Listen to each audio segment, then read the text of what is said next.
Allah Subhanahu wa taala berfirman di dalam surat, kalau tidak salah, Al-Ma'arij, innal insan khuliqa halu'a idza massahu syarr jazua wa idza massahul khair manu'a. Manusia itu labil.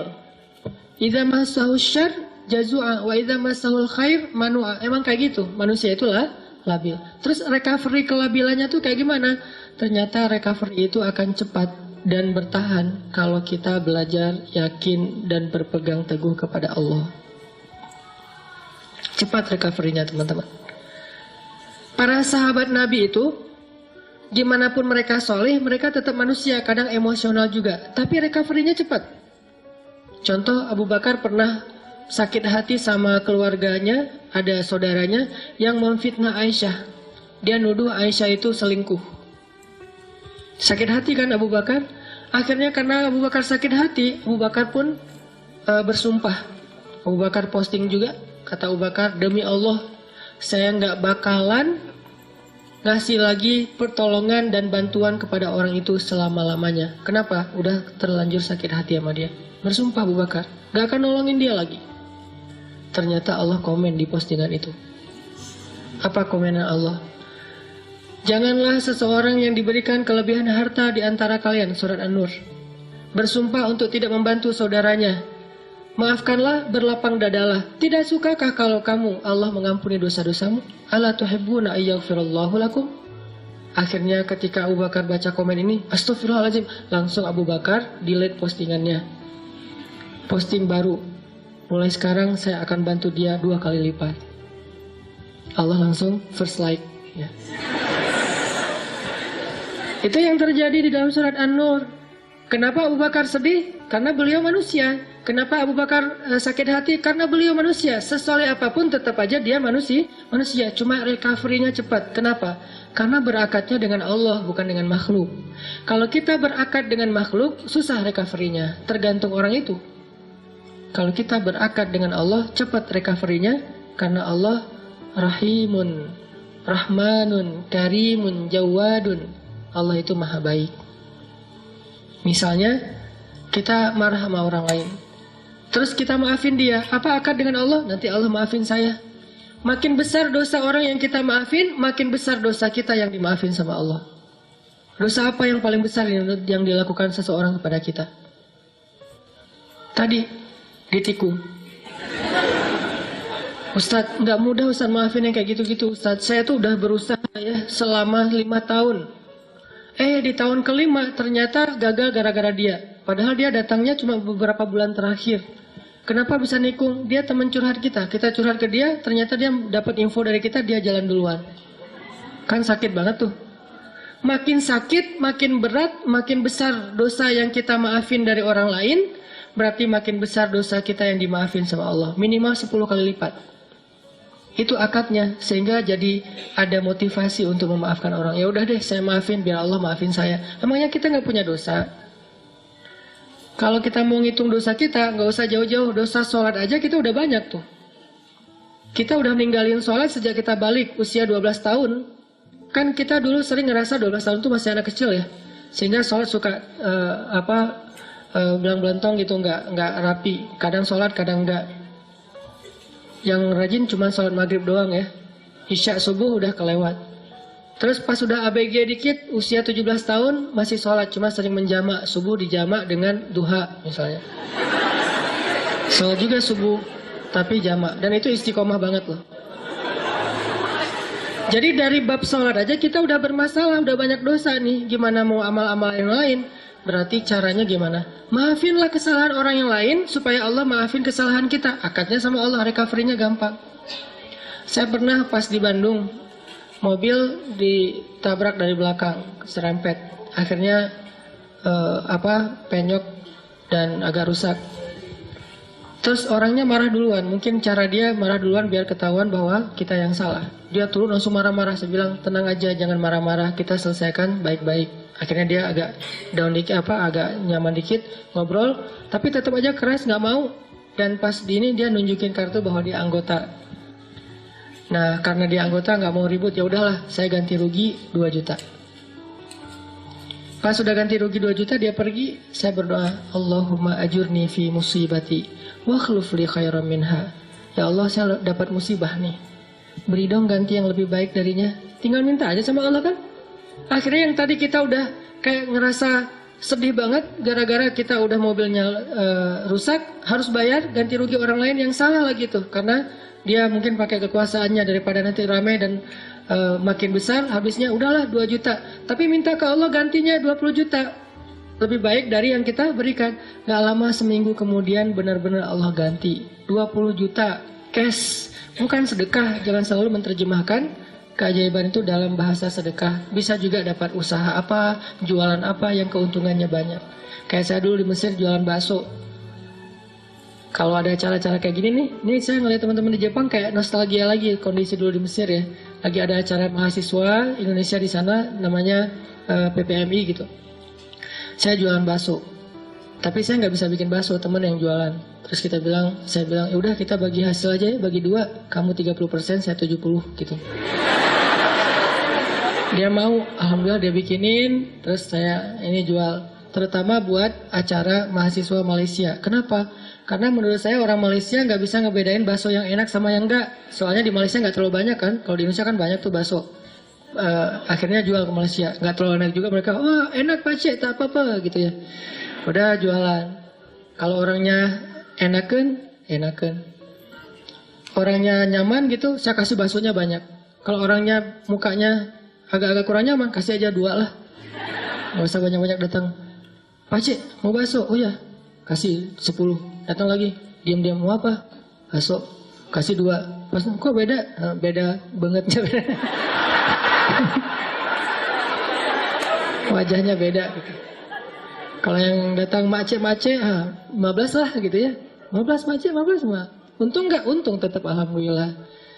Jadi kenapa? Karena kita berakatnya ke Allah. Kalau hilang sesuatu, Allah yang ganti. Saya pernah mau acara sholat tahajud malam-malam. Acaranya jam 2 malam, saya baru bangun jam 2. Telat kan, akhirnya panik, nyamber HP, jatuh, pecah layar depannya, udah gak bisa kepake. Itu HP sekitar harga 2 juta lah. Jatuh, langsung, ya Allah beri saya ganti yang lebih baik. Nah ini juga jatuh bukan apa-apa ya, karena pengen tahajud, pakai diomongin lagi. Terus berangkat nih, pulang-pulang jam 10 pagi Allah ganti dengan waktu itu baru keluar tuh Note 5, harganya 10 juta. Diganti cash. Kadang Allah nggak gantinya dalam bentuk fisik, dalam bentuk nominal, dalam bentuk sesuatu yang materi, tapi diganti dengan yang lain, kebahagiaan. Mungkin kita kehilangan sesuatu, hilang motor, tapi dapat jodoh. Mau mana? Pilih yang mana?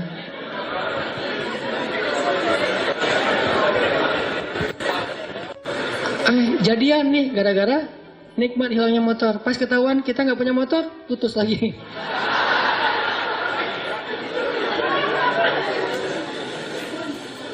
Belajar berakat sama Allah teman-teman. Itu rahasia kalau kita pengen.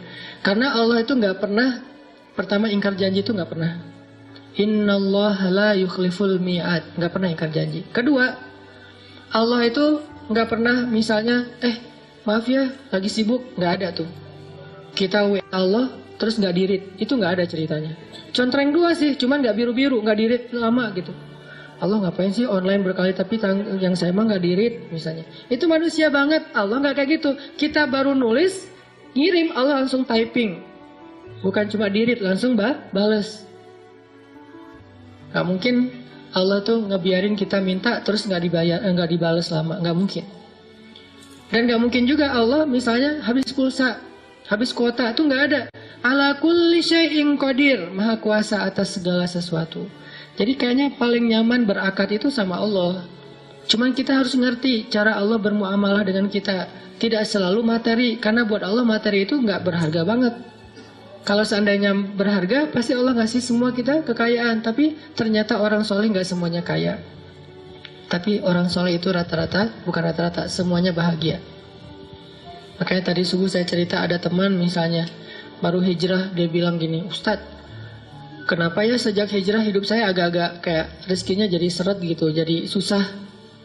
Gimana ceritanya? Iya, saya udah dulu mah lancar, sekarang malah jadi susah. Saya bilang, enggak. Karena buktinya kamu hijrah juga karena kebanyakan hutang kan. Berarti selama ini sebelum hijrah nggak lancar rezekinya, yang lancar hutangnya. Setelah hijrah Allah permudah untuk membayar hutang itu. Bukan rezekinya seret, tapi rezekinya dibagi. Sebagian dipakai, sebagian untuk bayar hutang. Allah udah kasih solusi. Nggak mungkin lah Allah ngecewain kita yang berhijrah karena Allah. Itu nggak mungkin. Jangankan Allah nih, Nabi Muhammad aja nggak pernah membiarkan ada yang datang ke beliau ditolak dalam keadaan nggak dikasih apa-apa, itu nggak ada. Semua yang datang ke Nabi meminta sesuatu, pasti pulangnya membawa sesuatu. Apa aja? Pernah Nabi lagi jalan pakai baju baru gitu. Baru dikasih sama Raja Khurasan. Kasih baju. Bajunya warna merah. Bukan gamis ya, baju biasa. Warna merah. Dipakai sama Nabi. Terus dilihat sama orang miskin, sahabat ngomongnya, Muhammad, itu baju bagus juga ya? Gitu. Nabi pas diomongin kayak gitu, Nabi tanya, kenapa mau? Gitu. Mau. Dibuka sama Nabi, Nabi pulang nggak pakai. Dan Nabi juga kalau pulang nggak pakai baju masih keren ya, six pack gitu. Kita nggak pakai baju zero pack kan agak-agak gimana gitu kan ya.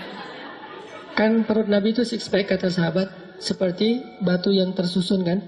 Itu karena mungkin beliau bukan nge-gym sih, sering naik kuda, itu kan kayak orang bisa seluruh tubuhnya tuh gerak, akhirnya bagus badan Rasulullah.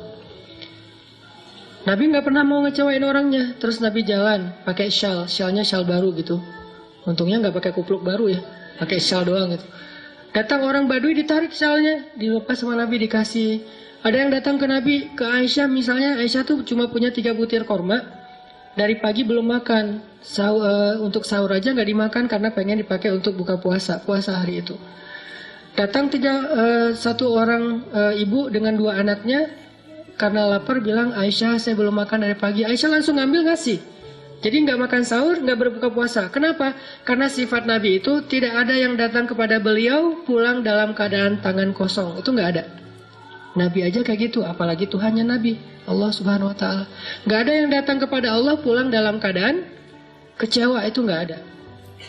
Kalau dia kecewa, berarti dia nggak ngerti cara berakad sama Allah. Dia salah faham dengan cara-cara Allah. Kalau dia ngerti Allah, gak bakalan kecewa. Dia tahu banget Allah maha baik. Allah yang selama ini nolongin saya. Allah yang menyelamatkan saya. Alam yajidka yatiman fa'awa. Wa wajadaka dhallan fahada. Wa wajadaka ailan fa'aghna. Dan Allah itu tergantung prasangka hambanya kepada Allah. Kalau kita berprasangka baik, Allah akan ngasih apa yang kita persangkakan 10 kali lipat lebih baik. Kalau kita berprasangka buruk, maka Allah seperti yang kita prasangkakan. Jadi tergantung kita nih, mau gimana? Mau dapat nikmat, ya udah, Allah maha pemberi nikmat. Mau dapat jodoh, Allah maha menciptakan segala sesuatu berpasangan. Nggak mungkin saya dibiarkan sendiri. Masa kita kalah sama Julaibib? Budak yang bahkan tidak bernilai di mata orang-orang Quraisy, dia nikahnya sama seorang putri raja. Ini kayak dongeng gitu kan? Kenapa? Karena Julaibib nggak pernah berputus asa kepada Allah, nggak pernah suuzon sama Allah. Datengin ditolak, datang lagi ditolak. Kadang kita kayak gitu banget hidup. Datang udah 3 kali ditolak, akhirnya putus asa, udah pakai selebaran, taruh di pintu-pintu rumah. Mau nggak nikah sama saya? Siapa yang mau tolong hubungin nomor telepon ini. Kalau nggak mau jangan dibalas udah. Ternyata dari 100 selebaran nggak ada yang nyangkut, karena kita naruhnya di rumah kontrakan yang belum ditempatin. Wah. Ini maksudnya husnuzon sama Allah. Jangan suuzon. Begitu kita husnuzon sama Allah, baru berbaik sangka. Kadang-kadang kita baru membatin, Allah udah kabulkan. Di Bandung tuh banyak tuh kejadian kayak gitu. Hal-hal yang menurut saya dulunya terjadi di zaman para ulama, sekarang terjadi di zaman kita. Kok bisa ya? Mirip dengan kisah Imam Ahmad bin Hambal yang datang ke Basroh gara-gara ada yang beristighfar kan di Basroh. Itu terjadi loh di Bandung dengan saya. Suatu hari saya datang ke masjid markasnya Pemuda Hijrah, Masjid Al-Latif di Bandung. Ada rapat gitu, kita sering rapat. Terus karena macet saya nggak mau naik kendaraan sendiri, pesan ojek online, berangkat dari pagi sampai sore. Di masjid itu saya sholat zuhur dan asar ngimamin, karena lagi ada saya di situ, ya udah sekalian ngimamin. Pas sudah selesai asar, udah beres semua rapat, saya order lagi, ada yang ngambil, ojek online, jalan. Di tengah jalan orangnya ngobrol, Mas, suka sholat di masjid itu juga? Saya bilang, ya, sesekali. Saya bilang, iya ya, masjid itu ramai sekarang, anak-anak mudanya luar biasa itu masjid. Saya juga suka sholat di situ, kata dia. Itu ada tuh imam muda, siapa namanya di situ teh? Muzammil. Iya Muzammil tuh suaranya bagus ya. Ya alhamdulillah. Mas suka ikut talim juga di situ.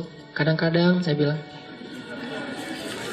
Oh iya hebat, itu talimnya ramai banget tuh. Ada juga tuh ustadz siapa gitu yang suaranya kayak cewek, kata dia. Saya mulai nih, nyari masalah nih tuh. Tapi saya senang dengar boosternya YouTube segala macam, gurunya Muzammil, siapa ya namanya? Siapa? Hanan? Iya Hanan gitu, itu luar biasa. Mas suka dengar ceramahnya juga? Suka. Dan saya nggak bohong kan, karena emang saya kadang-kadang dengerin booster, 1 minute booster itu juga kayak dapat hidayah. Dapat hidayah dari diri sendiri. Saya dengar, Masya Allah nih Ustadz enak juga ya ceramahnya. Saya kayak dapat hidayah dari ceramah diri sendiri. Kayak misalnya ceramah tentang diri, nge-reject Allah. Allah manggil, reject. Sehari 5 kali kita nge-reject Allah, tapi Allah nggak pundung. Kita baru mungkin ngerasa kayak belum dikabulkan doa aja, udah pundung fisabilillah. Kan banyak yang pundung fisabilillah. Pundung di jalan Allah kan banyak tuh. Allah nggak pernah pundung, itu bikin saya, oh iya ya Allah sering kita reject tapi nggak pundung. Datang lagi besok, datang lagi lusa, datang lagi. Bertahun-tahun Allah manggil kita, seringnya kita reject. Rejectnya itu kasar lagi tuh. Kok udah azan aja sih, kan kasar banget ya rejectnya. Nah itu saya bikin, oh Masya Allah nih ceramahnya luar biasa, dapat hidayah. Saya juga senang dengar ceramahnya, saya bilang, iya. Mas di situ jadi jamaah atau orang DKM juga? Ya ngurus masjid juga sedikit-sedikit. Dia mulai curiga gitu, ngeliat ke belakang dikit-dikit. Mas tadi yang imam sholat zuhur ya? Ya saya bilang. Asar juga? Ya. Mas ini namanya siapa gitu? Saya bilang Hanan. Hanan yang mana nih? Mulai oleng dia tuh. Hanan Ataki langsung wah gitu. Berhenti rame heboh di perempatan jalan, coba semua orang ngelihat ke arah kita.